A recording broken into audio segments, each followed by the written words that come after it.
Olá, sejam muito bem-vindos ao programa Momento Medicina. E hoje, na nossa pauta muito especial Saúde do Homem, quem nos recebe é o Dr. Maurício Cordeiro, ele que é urologista. Tudo bem, doutor? Tudo bem. Boa tarde a todos.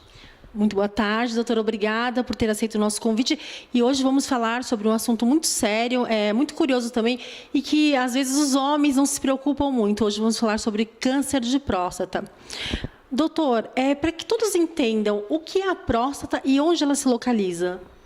A próstata ela é uma glândula pequena, do tamanho de uma noz, que fica situado logo abaixo da bexiga e que envolve a uretra.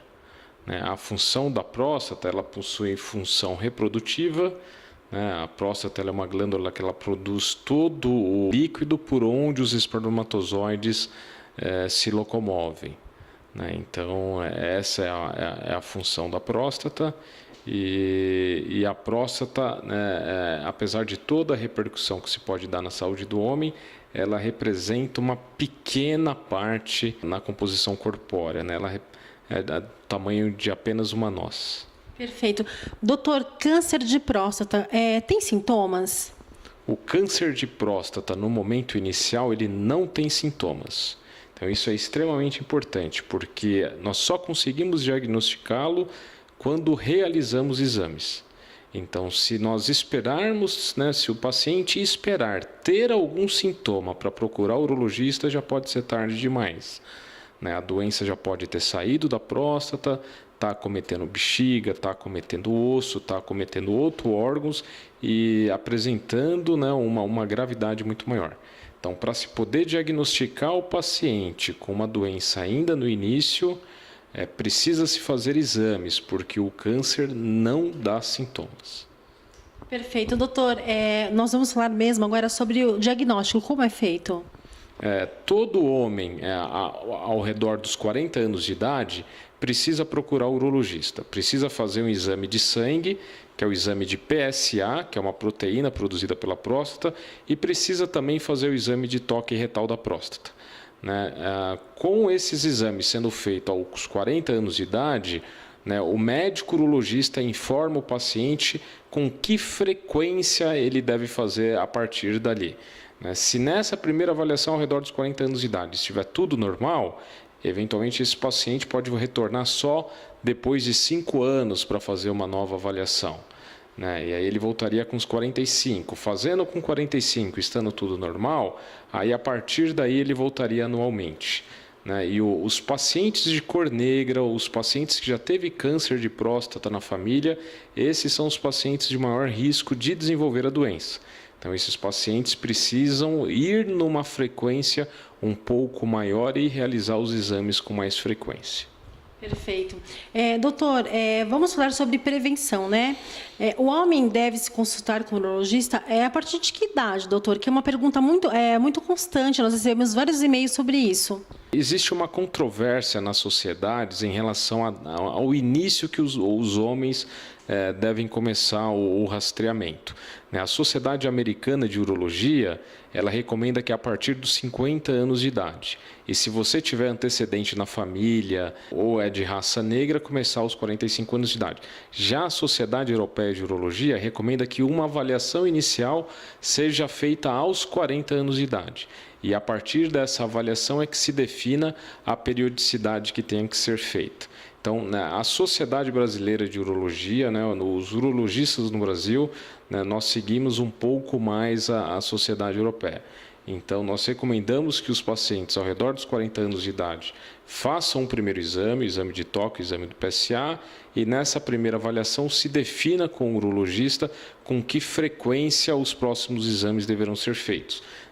Sabendo que nessa primeira avaliação, estando tudo normal, ele pode até postergar aí em 5 anos, 6 anos, uma próxima avaliação.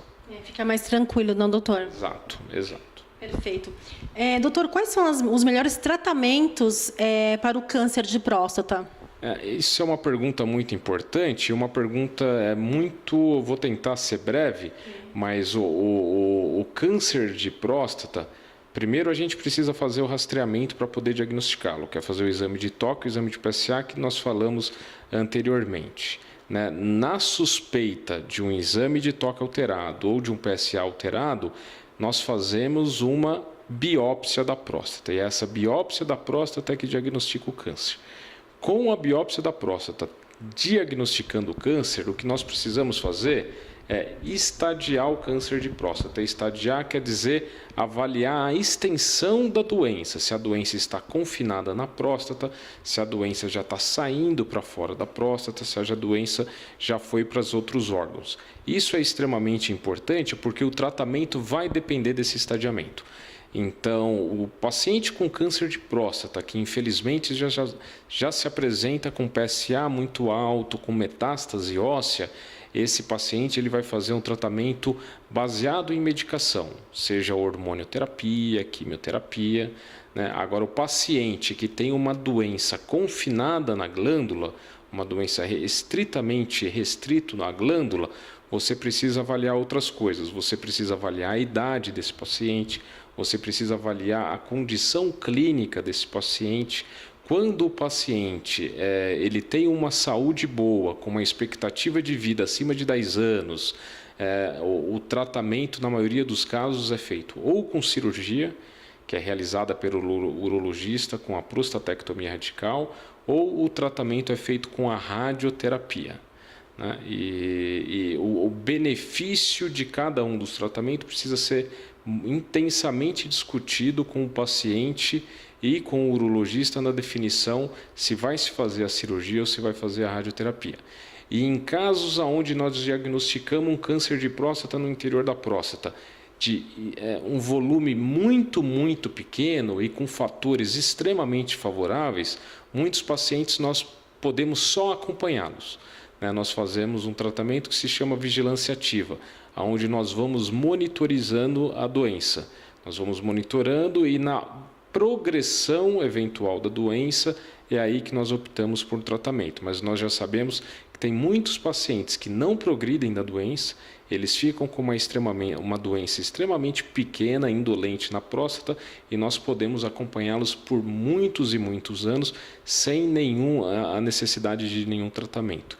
O porquê disso é porque os tratamentos da próstata eles podem gerar algumas consequências, né? O tratamento cirúrgico da próstata pode gerar incontinência urinária, que são perdas de urina, pode gerar eventualmente uma disfunção sexual, né? A radioterapia também pode gerar uma disfunção sexual, uma incontinência urinária ou uma alteração do trato gastrointestinal. Então, como todo tratamento pode gerar sequela, se você tem um paciente com uma doença indolente com volume muito pequeno, é seguro, eventualmente, a gente só acompanhar esse paciente sem nem a necessidade de nenhum tratamento. Perfeito, doutor. Doutor Maurício, eu agradeço muito a sua participação tão valiosa aqui no programa Momento Medicina. Eu que agradeço. Boa tarde a todos. Boa tarde. Eu vou ficando por aqui até o nosso próximo encontro. Programa Momento Medicina. Aqui você encontra informação com responsabilidade.